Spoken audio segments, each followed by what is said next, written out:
to see this.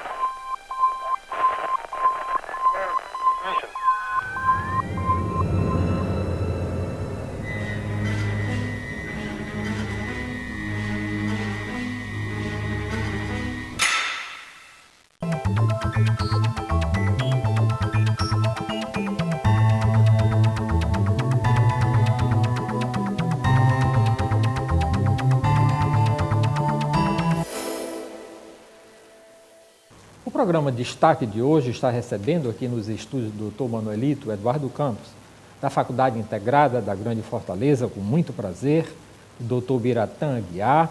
Ele é filho de Araquém Sandrin de Aguiar e de Maria Diniz de Aguiar. Formou-se em Direito pela Universidade Federal do Ceará em 1967. No mesmo ano foi eleito vereador de Fortaleza.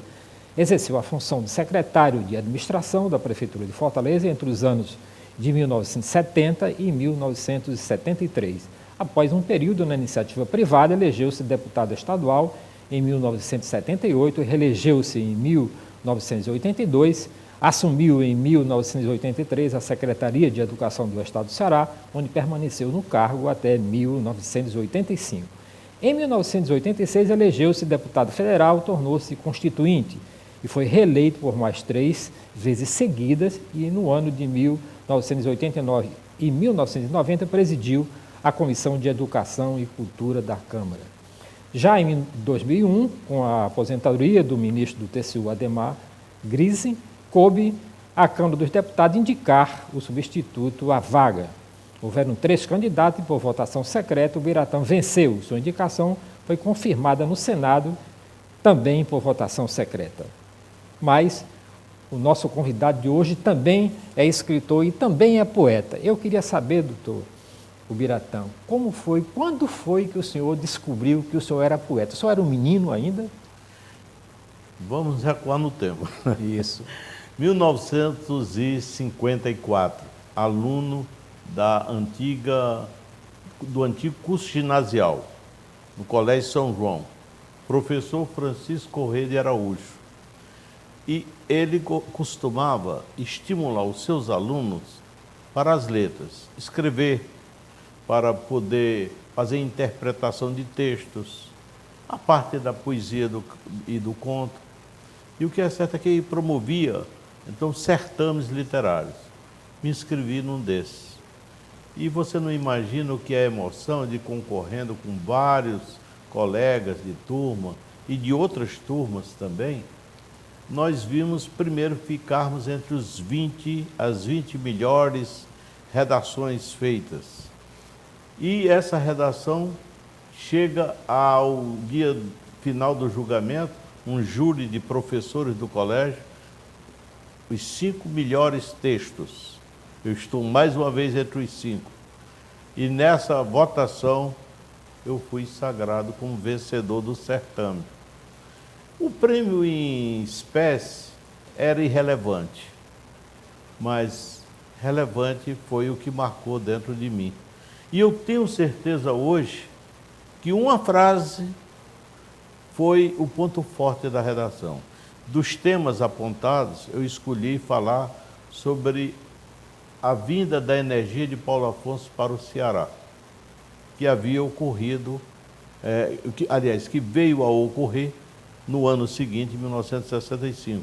Embora lá no Cariri, na Minha Cedro, já a energia houvesse chegado. Em Fortaleza foi inaugurado em 65. Pois bem, eu dizia que a energia de Paulo Afonso estava para o Ceará, assim como o coração estava para o corpo. Se do coração havia o bombeamento do sangue para dar vitalidade ao organismo, a energia de Paulo Afonso iria dar a vitalidade que a economia do Ceará estava a merecer. E eu tenho certeza que essa foi a chave principal que foi colocada para o êxito do texto. Então, a partir daí, o gosto por escrever. A seguir, a poesia. Cheguei ao liceu, e no liceu integrei o Centro Liceal de Educação e Cultura.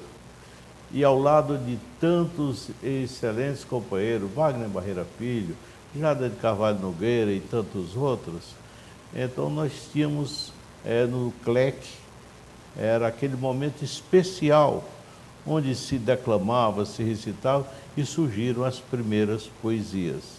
Eu as guardava, talvez por timidez em mostrar ao mundo o meu pensamento, ou o que eu dizia. Depois, na maturidade, perdi a timidez. E o Fagner me incentivou a ir mais além. Quando ele me disse, ao estar comigo lá na Câmara dos Deputados, após uma exposição que ele fazia de artes plásticas, que meus versos tinham musicalidade. Por que é que eu não enveredava na música? Foi quando realmente me encaminhei para a música. Pois aí, em que ano foi mais ou menos isso que você teve a coragem de... Olha, isso daí foi 1996, 97, porque eu estou me recordando dessa data, porque foi o período em que eu estive à frente da primeira secretaria do Congresso, da Câmara dos Deputados. E na primeira secretaria, o primeiro secretário é um prefeito da Câmara. Então, o espaço cultural que ele precisava, ele foi solicitar autorização para fazer a exposição.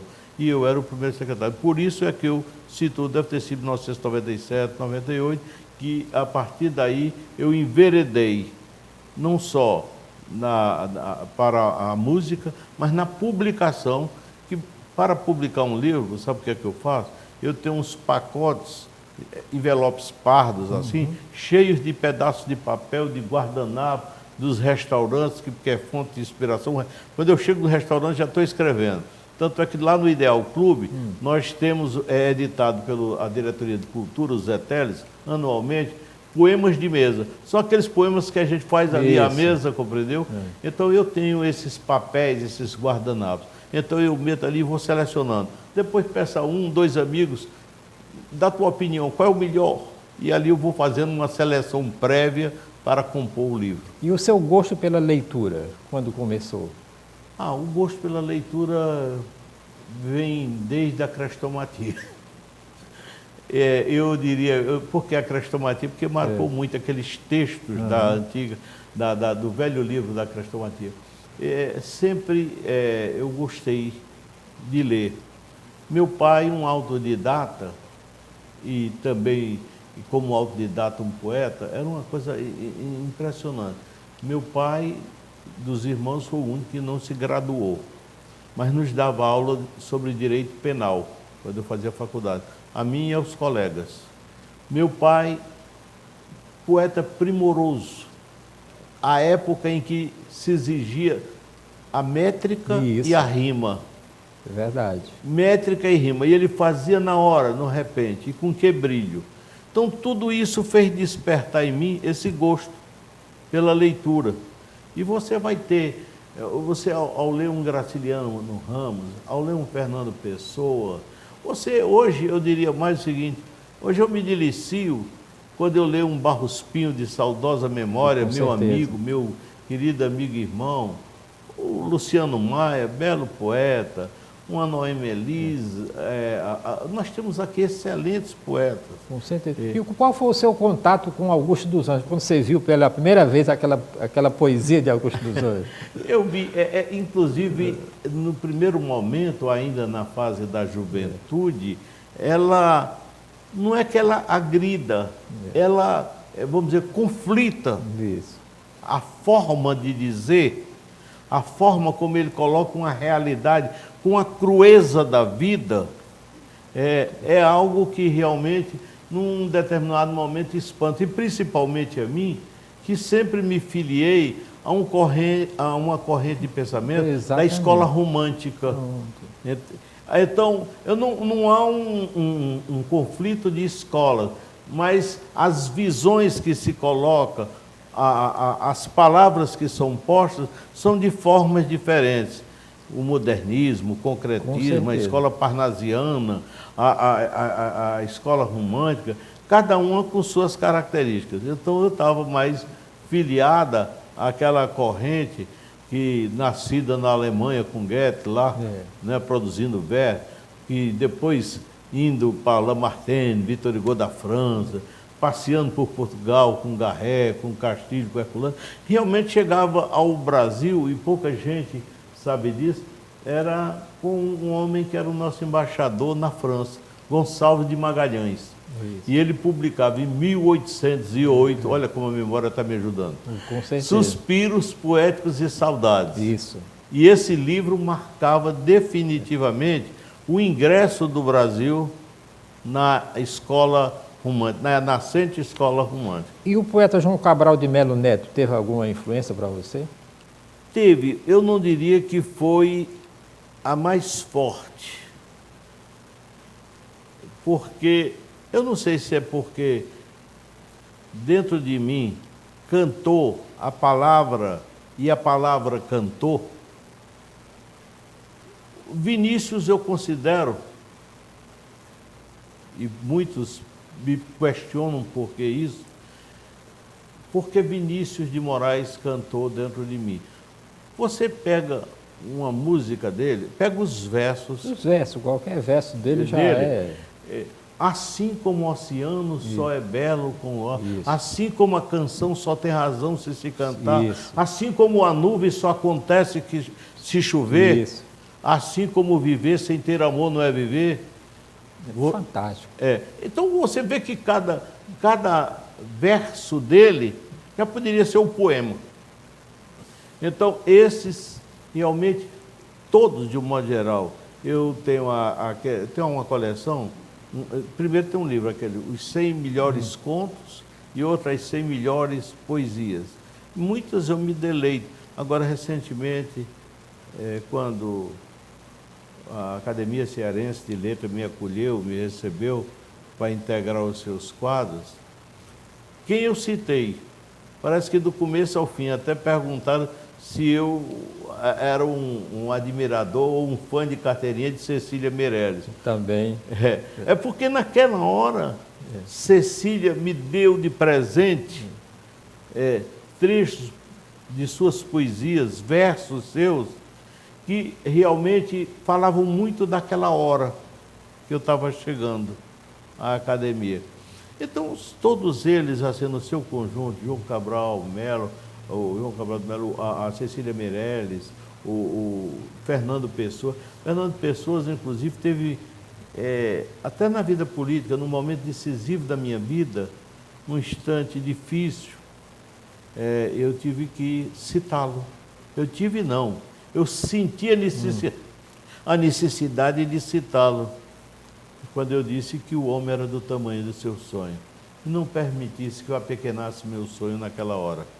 Eu me lembrei de João Cabral de Melo Neto porque ele era um construtor da palavra, ele gostava com um detalhe muito grande, porque isso me remete a outra coisa. Quando eu recebi aqui o seu livro, Estação da Palavra, eu me lembrei que o poeta, o Biratã Aguiar, poderia ter usado, e também ser o construtor da palavra. Eu achei muito interessante esse seu livro aqui, e principalmente porque eu estou sentindo aqui que o seu livro conta a história da sua vida. E certo, você chama de estação, por exemplo, a estação da educação. O que é isso? Dá para você falar um pouco sobre isso? Não, olha, e inclusive eu começaria, João, dizendo o seguinte: estação da palavra. É a palavra que eu coloquei nas diversas estações da minha vida. Aos 14 anos de idade, 14 anos, eu morava em Monte Castelo, e havia sido construída na Igreja Batista de Monte Castelo, na rua Zé Cândido, 4 salas de aulas atrás, pelo pastor João Batista Martins de Sá. E eu fui pedir que ele me alugasse uma das salas à noite, já que não funcionava a escola à noite, para que eu preparasse alunos para o curso de admissão. Eu fazia a 4ª série ginasial e queria preparar alunos para o curso de admissão. Aí ele me viu assim, menino, né? Disse: quanto o senhor vai me pagar de aluguel? Eu digo: não, o senhor é que é o proprietário, o senhor é que diz. Ele disse: não, mas faça uma proposta. Eu disse: pois não. A metade do que eu ganhar é do senhor, a outra metade é minha. Aí ele riu, deu uma risada gostosa, disse: não, você é um menino homem, não lhe custa nada. Eu só quero que quando terminar a aula, você deixe tudo limpinho, as cadeiras em ordem, feche entregue a chave ao zelador e não lhe custa nada. Foi meu primeiro encontro com a educação na condição de professor. Daí eu saí para o 7 de setembro.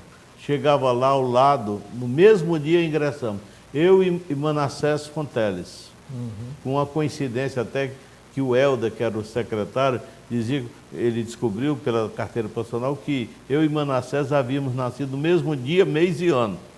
Eu ingressei lá para ensinar português e o Manassés para ensinar matemática.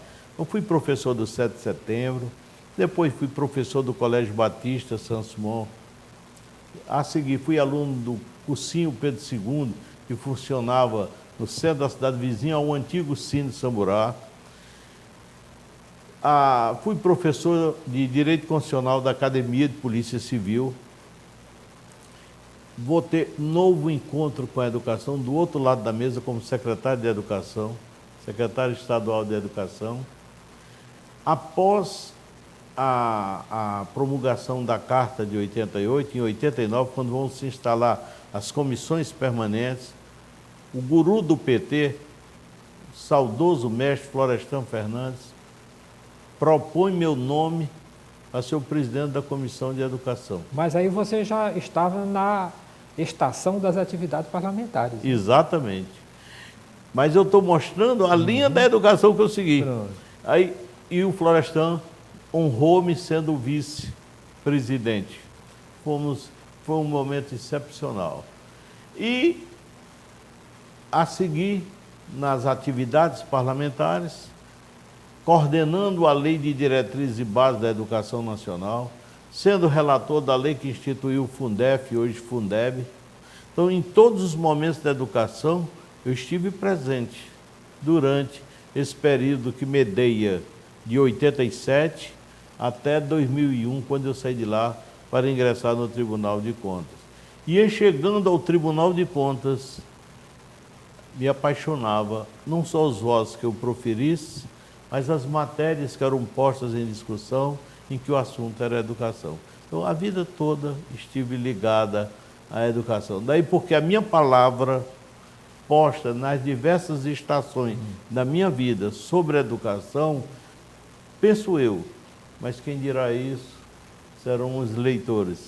Eles poderão dizer se há ou não coerência nesses princípios que eu sempre defendi. E quando foi que o senhor resolveu ser parlamentar? Por que parlamentar? Por que um educador quer ir para o parlamento? Vários fatores concorreram para isso. Primeiro, eu comecei a militância política no campo estudantil, no liceu, lá no CLEC. Depois, na Faculdade de Direito, fui eleito primeiro vice-presidente do Centro Acadêmico Clóvis Bevilacqua. No ano seguinte, elegi-me presidente do Centro Acadêmico Clóvis Bevilacqua. Paulo Sarazate um dia vai nos buscar para ser candidato, dizia a deputado federal. Eu vi que não havia a menor possibilidade, e foi porque minha família, embora tivesse uma tradição política, tanto pelo lado paterno como pelo lado materno, que são símbolos dessa família, meus dois avós, Silveira Guiar, que foi constituinte em 46, e o Gabriel Diniz, que foi prefeito da minha cidade. Posteriormente, os filhos dele, Obi Diniz e Moacir Guiar, ambos foram deputados estaduais, secretários de Estado. Então, havia um berço político também. Era outro fator que concorria para que Sarazate visse essa possibilidade. Mas aí ele lançou como federal o Germano Almeida, o Rubens Estudo para estadual, e eu saí candidato a vereador. Lá vou eu, então, o vereador de Fortaleza. Quando eu estou lá, sou chamado para ser secretário de administração. O fui no final da administração do Zé Valdo e começo da administração do Fialho. Há um rompimento de César e Vigílio. Nós éramos ligados à política de Vigílio Távora. Então, eu ponho meu cargo ao Fialho, que não queria receber. Justiça seja feita, ele queria que eu permanecesse, mas não havia condições por ele. Quando então eu ingresso na iniciativa privada, até porque minha mulher achava que política não dava certo para mim. Eu devia ser um profissional liberal. Então fui ser profissional liberal, advogando também lá na Rua do Rosário, com um escritório na Rua do Rosário, ao lado de Zé Siqueira Praça e da Uiara Campos, e Mazé Carvalho Porto. E eis que, quando o Evandro assume a prefeitura, me convida para ser chefe de gabinete dele. Foi o passo para eu voltar ao sonho que havia ficado dormindo dentro de mim, de voltar à política. Candidato a deputado estadual, reeleito, e depois secretário de Educação e 4 vezes deputado federal. E como é que começou a Estação Cultura? O que é essa cultura para você dentro da sua vida? Bom, a Estação Cultura, ela começou a florescer no momento, um dia sem eu, vamos dizer, ter uma plena consciência de que ela estava nascendo dentro de mim, daquele trabalho que fiz um dia, do que escrevia. E algumas vezes as pessoas chegavam e diziam que gostavam do que eu havia escrito, ou da fala que eu havia proferido, das palestras que pronunciava.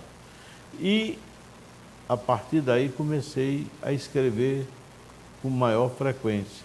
Tanto é que há uma diversidade nos meus escritos. Eu escrevi um livro sobre ciência política, que honrou-me Arthur da Tábua sendo o prefaciador dele. Escrevi livros, uns 6 ou 8 livros sobre educação, como tem LDB em debate, tem a educação, uma decisão política, prefaciada por Florestan Fernandes, fruto daqueles momentos que vivemos na Comissão de Educação. Tem a Educação Direito de Todos, que foi prefaciado pelo Cláudio Martins. Vieram os livros que diziam da atividade parlamentar, em que está muito entranhado dentro de mim a revolta com essa discriminação que há na Federação Brasileira em relação ao Nordeste. E essa revolta eu não consigo, até hoje eu não consegui digerir, nem ela cala dentro de mim. A injustiça social. Esse país não pode conviver com a concentração de renda. Enfim, eu fui escrevendo sobre vários temas. Foi quando eu falei, os escritos, as poesias guardadas, envelopadas, começaram então a sair dos envelopes e se tornar livros. Então, essa Estação da Cultura, quer dizer, permeou uma longa trajetória. A do silêncio, a do receio de publicar e depois do desabrochar, do colocar para fora e esperar a crítica. E o que é que você chama de Estação das Saudações? Estação das Saudações. Há um fato interessante. Sempre, por uma razão ou por outra, ou por uma generosidade, por motivos mais diversos, onde eu passei sempre era convidado a fazer as saudações. No Tribunal de Contas, para exemplificar, a casa mais recente por onde eu passei,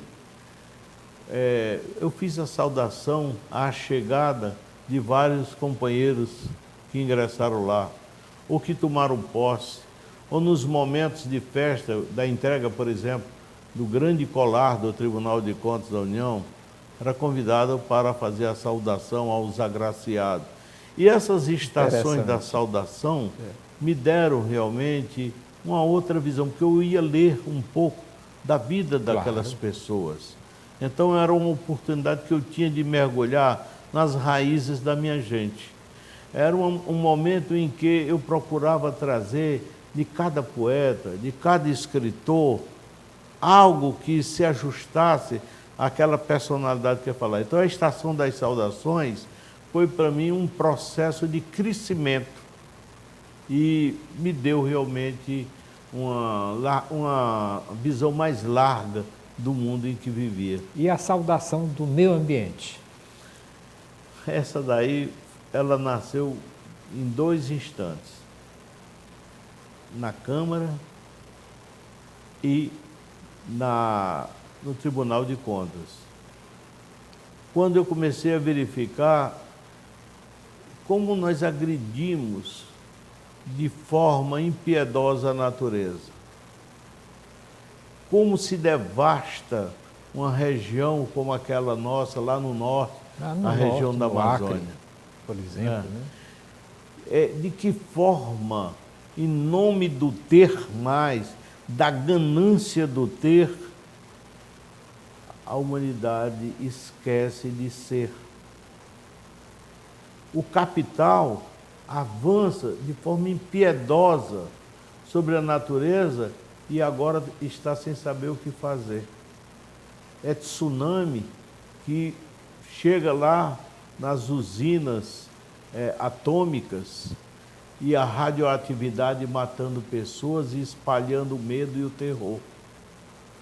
É a natureza que fustiga regiões com as avalanches, ou então, como é o nosso caso, em que se esquece de vir as águas para garantir a vida dos nossos irmãos.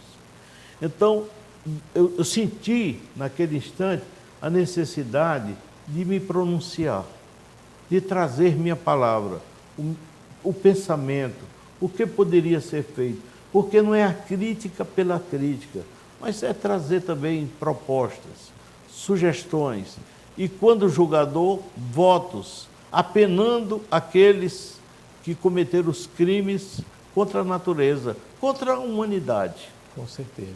Agora, a estação da gratidão. Eu não acredito em quem não é grato. Olha, eu hoje posso dizer que sou um homem profundamente feliz. E feliz porque encontrei muitas mãos que me ajudaram. Na família. E quando eu digo na família, começo com meus pais, meu pai, minha mãe, minha mulher. Minha mulher chegou ao ponto, uma vez que eu tinha, para poder sobreviver, eu larguei a faculdade, tranquei a matrícula durante 3 anos para poder sustentar minha casa, porque salário de professor não permitia que eu sustentasse minha casa. Então fui ser corretor, vendedor de joias, para poder sustentar minha casa. E ela me estimulou a voltar. E eu brincava com ela, dizendo, não, quer ser mulher de doutor, né? Pois bem, isso inclusive todos conhecem.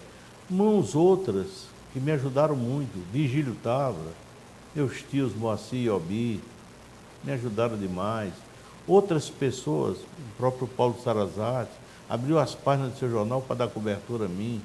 Quantos amigos me ajudaram nessa minha caminhada? Como é que eu posso me esquecer? Então a gratidão é o maior registro de caráter. É o maior registro que se pode ter na humanidade. Então, eu procuro, ao escrever, assinalar a gratidão como marco da vida humana. Então, todas essas estações estão aqui no seu livro Estação da Palavra. Infelizmente, nosso tempo está chegando ao fim e o senhor tem 1 minuto para as suas considerações finais aqui no programa Destaque da FGF TV. Olha, Jonas, eu só posso, e agora falou em gratidão, é te agradecer. Você me deu a oportunidade de derramar minha alma, despir o meu interior e me mostrar como sou para quantos estão a ver a TV FGF, canal 14. Pelo menos é nesse canal que eu assisto lá em casa. E você me dá a oportunidade de sentir em plenitude a felicidade de viver. E a gente vive pelo bem que pode proporcionar e poder contar a sua história sem ter vergonha do seu passado. Ok, agradeço muitíssimo a presença aqui do Dr. Biratã Aguiar, aqui no programa Destaque, que volta na próxima semana com outra personalidade em destaque aqui pela FGF TV, o seu canal universitário de Fortaleza. Muitíssimo obrigado pela sua audiência. Vamos...